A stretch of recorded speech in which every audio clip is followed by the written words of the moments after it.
All right. Good afternoon, everyone. This is Curt Verone. And coming live from a hotel with probably horrible voice and horrible picture is Brad Pinsky. And we are here for another edition of Fire Law Roundup for May 1st of 2023. Good afternoon. Oops. All right.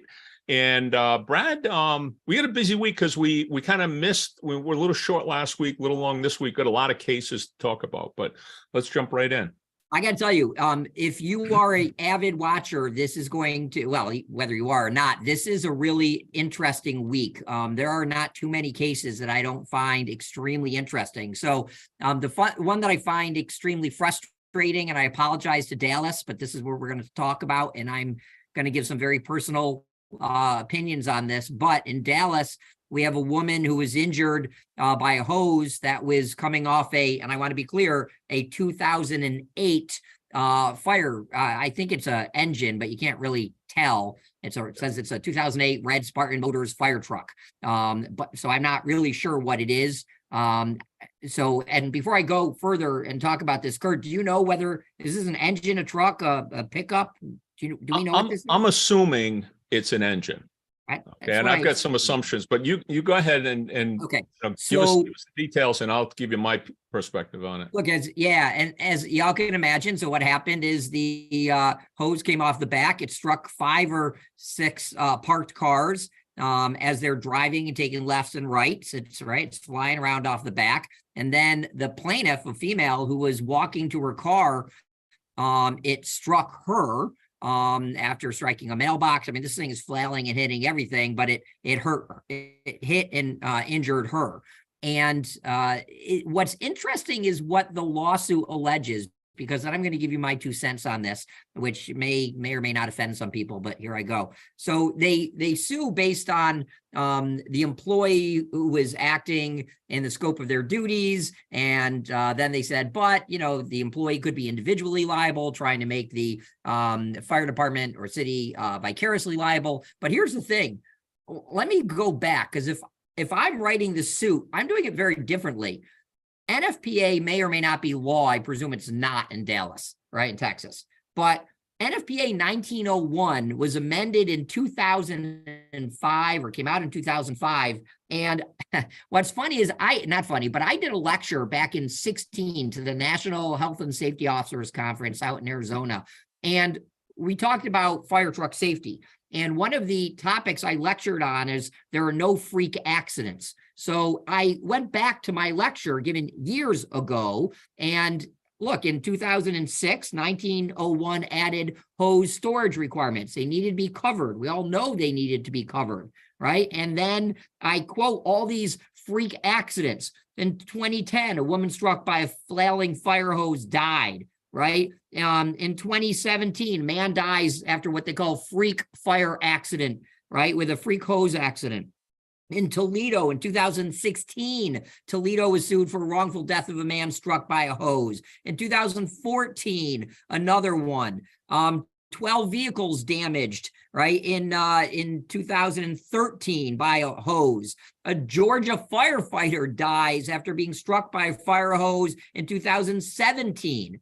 So here's my question. How does this still happen? We know better. And just because you haven't bought the vehicle, so it's an older vehicle that came out, was bought 2 years after the standard, but it was 2 years after the standard. And this is not like we're going to redo the seating or we're going to redo anything on the vehicle other than putting a guard on there. So I'm kind of curious, was there webbing on there? Was there a guard? How do we not do that with all of these? And that was just a smattering of the freak accidents that keep happening. That's where I would be targeting this. It was a known risk of danger. You ignore it in the industry, a known risk of danger, and I'm assuming it wasn't covered. For all I know, it came off, it fell down. I don't have those facts. Well, let me just give you my perspective. I think that's good, and I think what you showed people is the way that a firefighter attorney is going to approach it. Someone who knows what an NFPA standard is, knows the relevance of it. The NFPA is certainly going to be evidence of the standard of care. It's not the standard of care; it's evidence of the standard of care. There's other things, there's experts that are going to come in, there's other things that can, be brought into play, but it is evidence of the standard of care. So if NFPA says you should have the hose bed covered, it should be covered. One of the things I was looking at was whether or not the hose came off the back or the side. I think you made an assumption it came off the back. When I was with the NFPA, we had a couple of incidents in Massachusetts that I got involved in where hose came off the apparatus, and it was not off the back. It was out of the Mattydale, so the crosslays. And I also became aware of a lot, we've been facing understaffing for a long time. And just like other problems, equipment manufacturers are looking for ways to leverage their marketing to improve their bottom line. And one of the things that hose manufacturers looked at was making hose more slippery. Okay. In other words, hose that would be easier to deploy, hose that's less likely to get caught up on things. It's going to slide faster so that if you have an understaffed crew, it could be deployed faster. So that was a strategy, some hose manufacturers. And you think about hose today and hose 30, 40 years ago when I started, 50 years ago when I started, hose, right? There's more synthetics in it, and it slides a little bit faster and so on. Well, apparently in the late 90s to early 2000s, they started seeing a lot of this. Not a lot, but I mean, I've got at least a couple of dozen examples of it. And because of the two that happened in Massachusetts, I ended up going on the the near miss website. And there were hundreds, not hundreds, dozens of examples in the near miss. And here's what was happening. They're coming out of the Mattydales. Truck goes around a corner, they come out of the Mattydale, and it has a nozzle on it. The nozzle gets stuck under a wheel of a truck. Okay. And then it like slingshots and hits people, hits cars, and people in the near miss database are saying somebody needs to do something. This was incredible. It's incredible no one was killed. It's incredible no one was hurt. This is all in the near miss database, examples of this. Okay. So again, I don't believe it's definitely not an isolated situation. It is what led the NFPA to require covering, if not some sort of positive restraint device on the hose. Here's the other part of this, and I don't want to give away a client confidence on this, okay?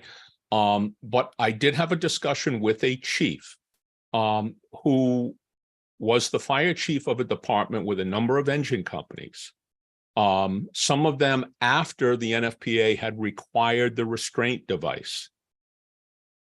And one of the things when he became the chief, his firefighters came to him and said, "Chief, this is a pain in the neck. We're a busy fire department. We got to take them off."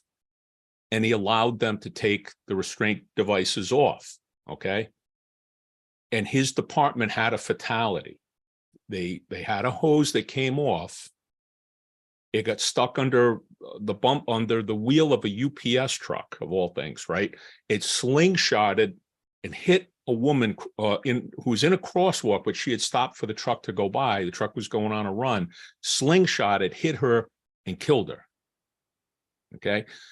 Fortunately for him, that was one of the trucks that did not have the devices on it originally. So Fortunately, and the conversation went something like this. You understand that you could be facing manslaughter charges right now. Okay. And not that you're going to be convicted. Who knows? Once you go to court, you don't know. But you could potentially be facing manslaughter charges for that. This is a big deal. Okay. And firefighters, and the chiefs have got to understand it. Is a pain in the butt. You better believe it's a pain in the butt. Okay. A lot of things we do, you got to put your air pack on before you go in a building. It's a pain in the butt. All right. But guess what? It's something that we got to live with. So that's my take on it.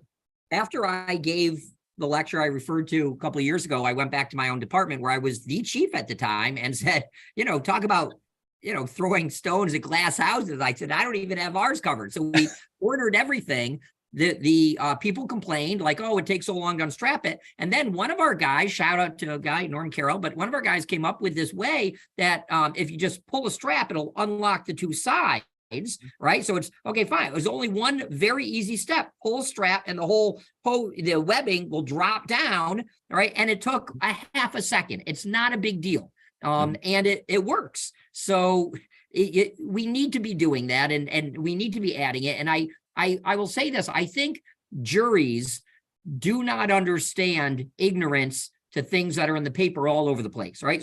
So for example, if we would be defending, but if we put a fire chief on the stand and said, Chief, are you aware of these 50 things, 200 fatalities, injuries around the nation? Are you aware of the 1901 standard?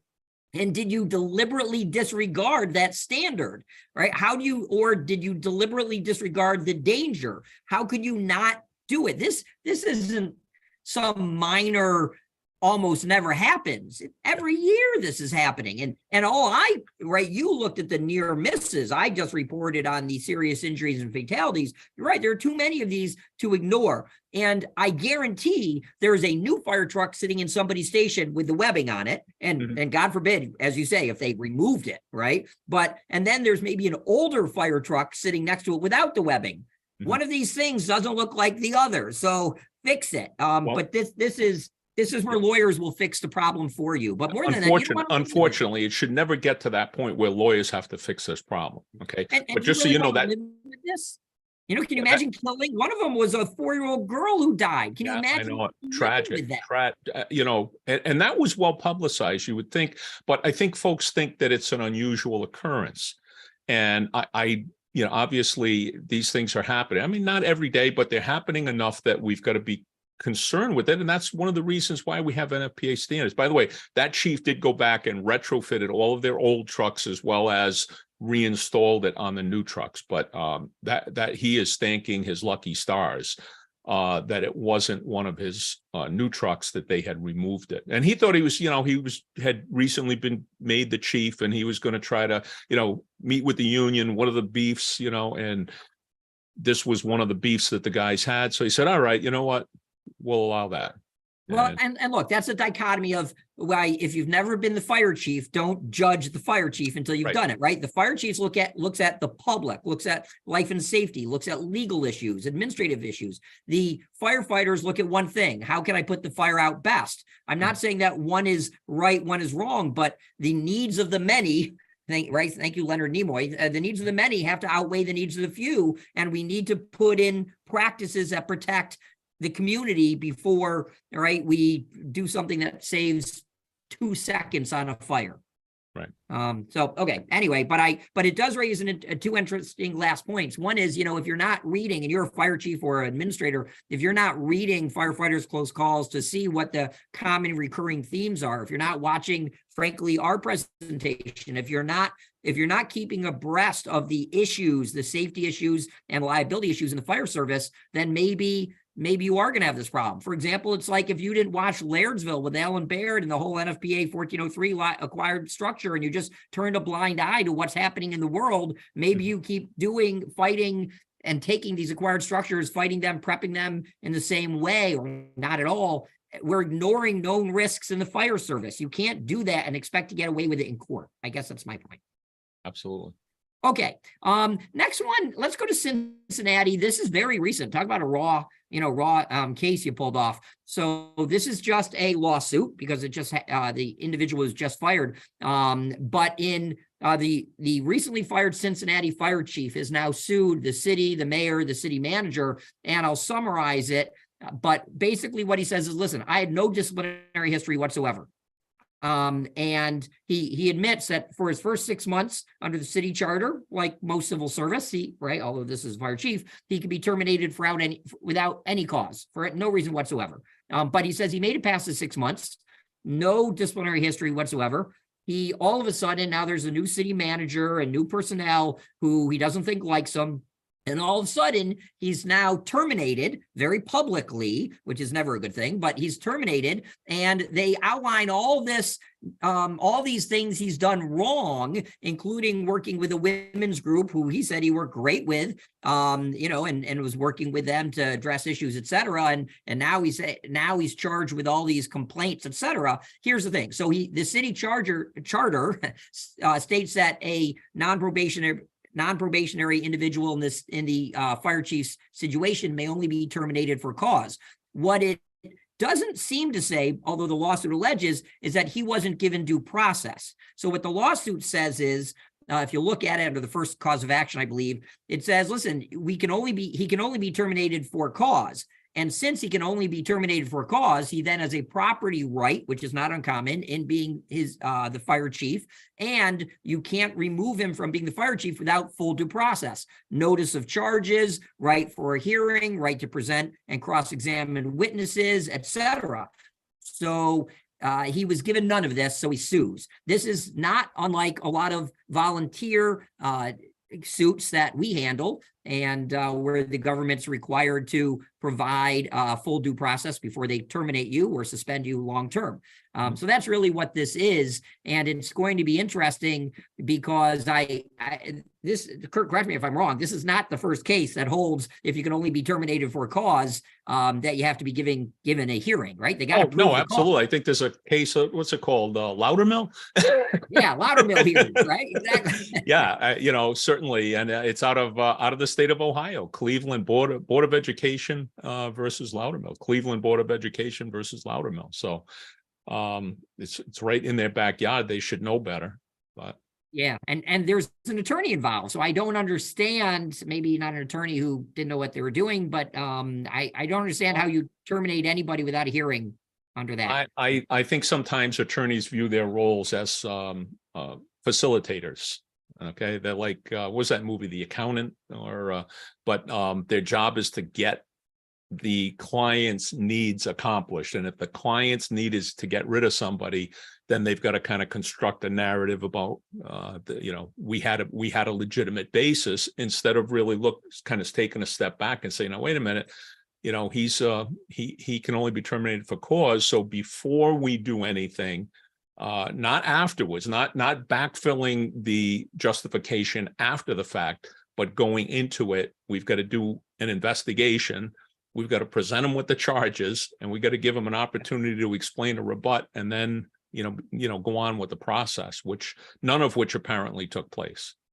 So I predict a settlement. And the problem for them, because the court is going to say, I do too. The court is going to say you need to go back and give them a hearing, full due process. The problem is, and I don't know how it would work under the city charter, but let's assume that the hearing had to be before a certain board. Well, that board, since they've already terminated him, has unconstitutionally prejudged his guilt. I argue, and many high courts have as well, as you well know, that once the board who's supposed to determine your guilt or innocence has improperly suspended or terminated you, you took your shot. That's it. You can't go back and try to backfill, as you said, or justify what you've done and say, well, now we gave it an unbiased look. No, you didn't. You have to justify why you improperly terminated him in the first instance. And I think that's it. It's a constitutional right. It's a constitutional right just as much as your Fourth Amendment right. And if the police go in and seize evidence from your home without a search warrant, the remedy for that is not to tell the police, go put it back. Right. Okay. You violated their constitutional rights. And so now we've got to look at the remedy for that violation. We're not going to just let you go put whatever it was that you seized back in the person's house and call it even. Right. So. Right. And, unfortunately, the last thing I'll say about this, unfortunate is, New York's highest court and many other states' highest courts all repeat what we've said, right? That this whole unconstitutionally prejudging guilt and you can't go back. But I got to tell you, the lower courts, I'm having a hard time convincing lower courts that that's the law. And so, for example, a fire district who's the only entity who can determine your guilt, the fire district terminates you, and then the judges are sending it back to the fire district. I'm like, You can't do that. What do you think they're going to say? They're going to say, oh, yeah, we screwed up the process, but our decision was right the first time, because they don't want to get sued for violating your due process rights. I'm having it's a very hard time at lower court levels. And maybe this is what attorneys think. Oh, they'll never figure it out. And look, the chief is probably not protected by the union. I'm assuming he's paying out of his own pocket for this. Yeah. So anyway, it's maybe this was a strategic attempt by the city saying, oh, we'll never sue. But there's another component on this, which is where they should have kept their mouth shut. There's a defamation component where they went out to the public and started accusing him now of what he's never been found guilty of. And boy, you've definitely just sealed your own fate, right? Now you didn't give him a hearing. How are you ever going to? And you took a public position, right? That's the test of prejudging. You took a public position about somebody's guilt. Not only did you terminate him, you put it out in the darn public, right? And told the public he's guilty of what he did. And yet, so now they're really in some hot water. I think they'll be in hot water because this is going to follow the guy around forever. If you terminate someone, you don't say anything, right? Don't defame them. It's a bad practice. So, okay. So I'm not defending one side or the other, but let's get the process right. The next one is a super tough case. So we're gonna here we're going to New Jersey, and we have two African-American fire officers, and they're filing a suit claiming that the promotional process is discriminatory. And this is going to be really tough. They sue not only the township and the manager and the fire chief, the HR director, et cetera, but they also sued Promotional Prep LLC and an outside consultant, the test creators. But basically what they're saying, and again, this is just a lawsuit, but wow, what an uphill battle and a tough case. What they're saying is that the fire department has a history of discrimination, and more recently, what they've done, because of that history of discrimination, and stopping right there, proving a history of discrimination is not easy, right? And I know why they're doing it. We'll talk about that. But the history, based on the history of discrimination, what they've done is they've changed the promotional system, and it's made it much harder for African-American firefighters to get promoted, because they replaced the seniority process, right? Which was, or diminished the value of seniority, which is a very objective, right? You've been here. There's no subjectivity to it. It's just how long you've been there. And they say that factor had favored Black firefighters. Which is kind of curious to me, because that's usually the opposite. Yeah, I was surprised. And there's a lot of question marks I have about the allegations here, but. Yep. And a great, just on that one, if you take away something that favored Black firefighters, I kind of think of, Frank Ricci and the whole reverse discrimination case, right? New Haven, if you take something that's favoring a minority away, does that mean it's discriminatory? That's a question for a much smarter mind than me at the moment. But then they say they added a subjective job performance evaluation. Now, lawyers who want to avoid discrimination hate subjective tests. Lawyers who want to litigate this stuff love subjective tests. But they then, in short or end, now claim that white firefighters are, because of this whole oral examination and oral discussion and everything, they are favoring white firefighters now than the Black firefighters. So there's some other allegations in there, but very interesting suit on my 2 cents, and very tough one to prove. Unfortunately, we don't have a copy of the complaint, so it's hard to know specifically what the allegations are. So what we have is a quotation from the complaint by the local Montclair patch. So again, I'm sure there's additional allegations in there, but usually, like I know an FDNY is kind of going through this now, usually where you've had a history of discriminatory behavior, or at least the allegation is there's a history of discrimination, usually your higher ranking people, your officer corps, are going to be white males.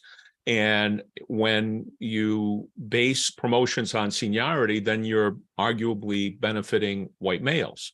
So many of the claims that we see want to reduce the weight that's given to seniority. For that reason, here they're arguing the opposite, and I don't know. Again, without looking at the data, it's just speculation. But it just seems to me that it's the opposite of what we typically see in a lot of race discrimination claims, race and gender as well. Yeah, and this is going to be the inherent, we talked about this before, but there's two types of policy allegations that policies are discriminatory, right? It's on their face, they're discriminatory. So something that would say, for example, we're going to choose white officers, never black officers, right? That would be on its face discriminatory. That's not the normal. What you normally see is the practice is discriminatory.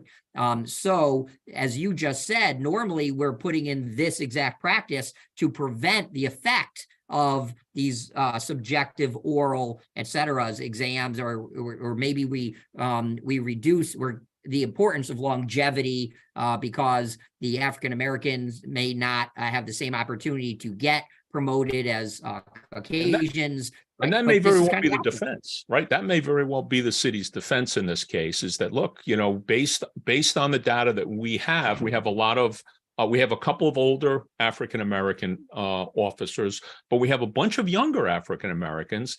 And in order to give them an opportunity, we wanted to level the playing field. And we did that, by trying to make it fairer for them. Now, did it disadvantage these two? Yeah, maybe it disadvantaged those two, but we were trying to advantage, the majority of those folks. And I think that's exactly going to be the argument here. Yeah. Very complicated argument, by the way, again. Yeah. So let's not stray far from this topic and go to an even harder one. So here we're in Missouri now, where a Missouri chief alleges that he was terminated and that his termination was retaliation. And it's interesting because this is an allegation not against Caucasians. It's a black on black discrimination. I'm not making that term up for anybody who hasn't read the article. So the chief was fired in January. He sued the district, he sued the chair, and he's alleging this race discrimination and retaliation. Again, the complainant is African-American, but all the parties here, except maybe the lawyer who comes in a little bit, is African-American. They start off by recognizing that black on black racism is a actual well-recognized phenomenon. And so that alone makes this a very interesting case. What happened, however, I've had this suit before, by the way, or at least part of it. So in any event, what happened is he thinks his office is being broken into by his superior and that they're going through his private records. So he puts a camera in his office and in fact confirmed the fact that the chair of the district was indeed coming into his office and looking through his quote unquote private records. Right now, let's start with probably there's nothing private there from the chair of the district. I suppose there could be, but the chair's in charge of the district. You're the fire chief. I presume you report to the fire district board of fire commissioners. Nonetheless, he's then terminated, right, for one of the reasons, because he put a camera in his office. And he tried to say that, look, I put it in the office to prove my point, which I did. And by the way, he says Missouri is a one notice state, right? Or one party notice state, meaning as long as one of the two people or one of the people who's being recorded knows they're being recorded, that's fine. So for example, there's a problem there, right? You see the problem?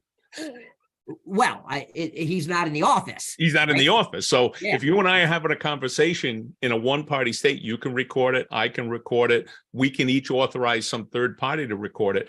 But we've got to be a party to the conversation. If I bug your office or I bug my own office and you come into my office, I'm not there to be the one party. You've got to be, and so I think the chief's argument there is it's kind of problematic unless it didn't record audio. If it was only video, then I think he's okay.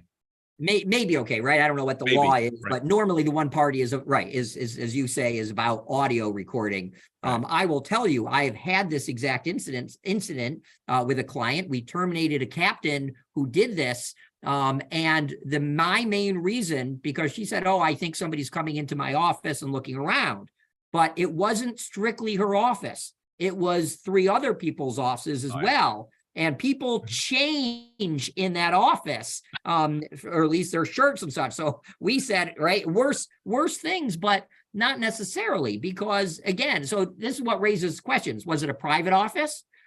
If it was a private office, how did he get in? Was it locked? Do you know other people are coming in? What are they coming in for? So there's a lot of, I have terminated someone as well for this. And frankly, I would have dealt with this if I was the fire chief in a much different way.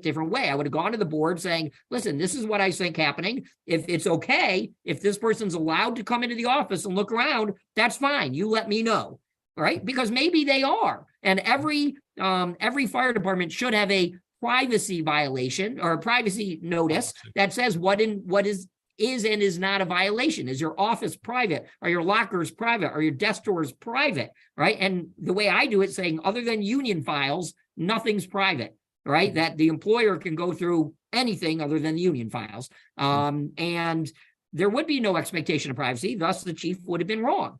I don't know what the policies are here, obviously. That's an interesting case, and I did start a new category in my database for black on black discrimination allegations. I've got a couple. This isn't the first one, but it has happened before. I don't think it's a common problem, but it does occur. Yeah, and just listen, having nothing to do with the race issue, but for some reason we want to head towards protected classes as the reason you're discriminating. You're discriminating against me because I'm Black, Jewish, female, whatever. And really it could be, I just don't trust you, or I don't like you, or I don't want you in the position. It's not that it's based on a protected class. It's personal. I just don't want you in the position, or I don't trust you, or I think you're doing things wrong, which may be a violation of something, may not be, right? You still get due process. What did you do wrong? And I hate to say it, if I was taking the chair's position in this, and I do more times than not, I would be saying, well, I would be talking like a mother, right? Well, if you have nothing to hide, so what are you worried about from us? Why do you? Well, he couched this, and he did make the allegation of black on black race discrimination, but he also said he didn't use the term whistleblower, I don't believe, but he did basically say that he had reported concerns about the chair of the fire district. And some of the benefits that he was taking, some of the uses of some of the district's funds and equipment and different things. So he had raised those kinds of concerns before, and is claiming that his dismissal is actually retaliation for him having raised concerns about what the chairman had done. So that's a separate. Yeah, I would have left exactly. it there. Yeah. Right. I mean, why complicate a very, very difficult issue? And the practitioner's point, just so people understand, courts are so busy that they can understand big picture.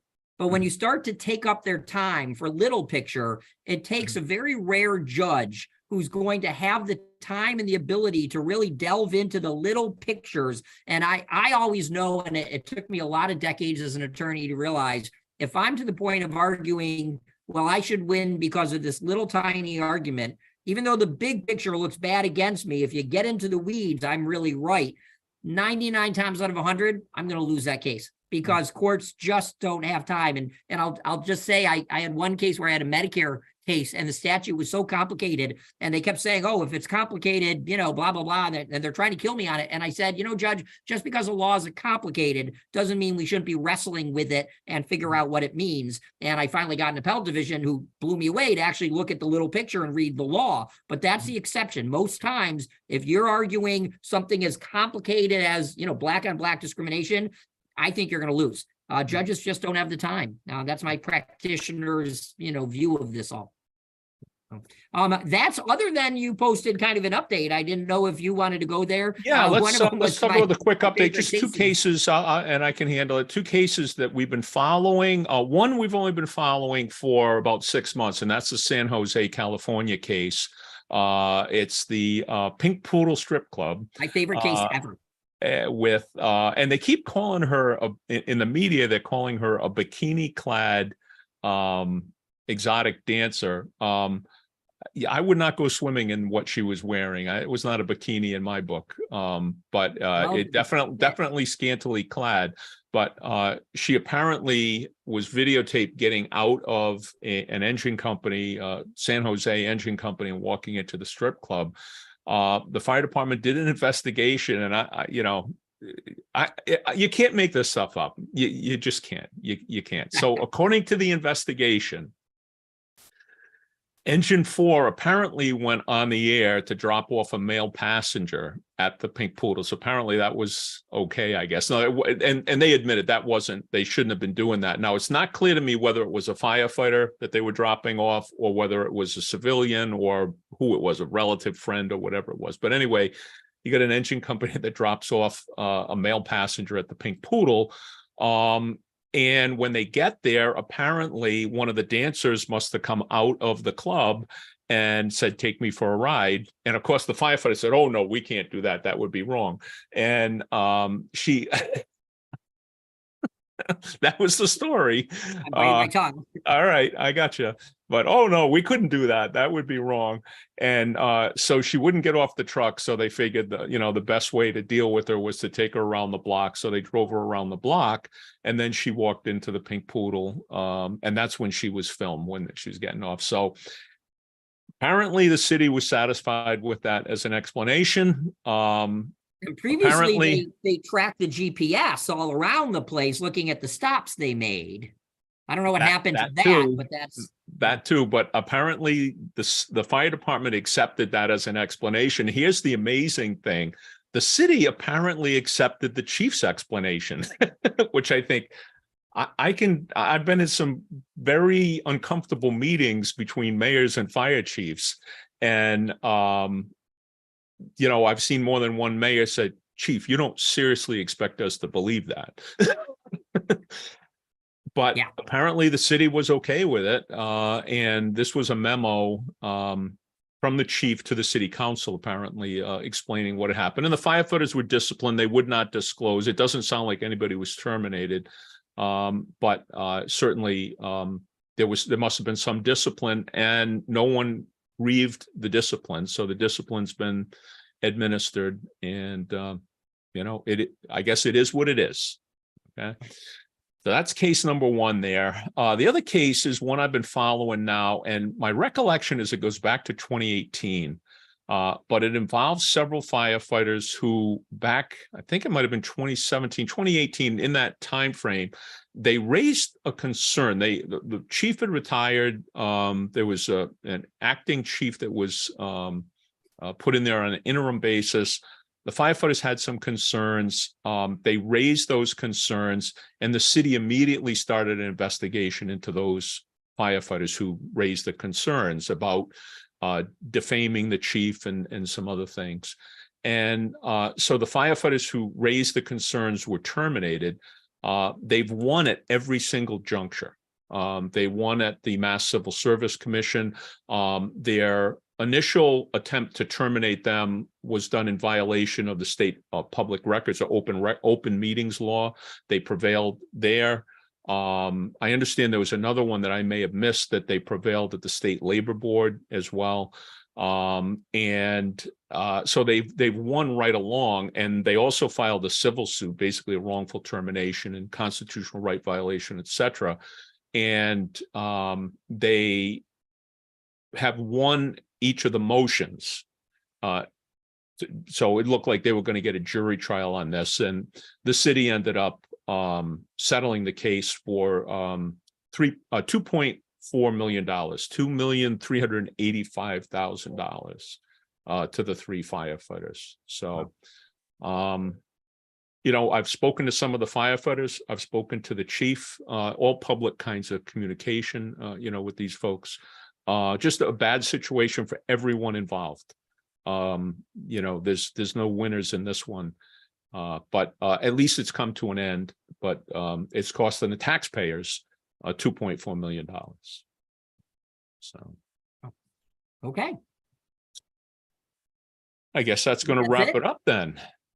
All right. So another week in the books. Okay. And I will tell you, I was out at FDIC this week, and it is amazing how many people approached me there. And I don't mean like 2 or 3. I mean like a lot approached me and said, wow, they watch you and I and, every Monday, or they've caught up and they really appreciate it, that they've learned so much more about the law in this, what I would call practitioner's view of the law. They've learned so much about it. They were really very complimentary. So it was very inspiring, and asked us to keep doing it and keep going forward as we are. But it was really nice to see and hear some live comments. Every so often we get, hey, I don't know if I agreed with you, what you said here or there. And but they really liked it. They liked the back and forth. So this is and I get feedback from time to time from folks that are in the college classes for fire science, and the fire law class is part of their fire science degree.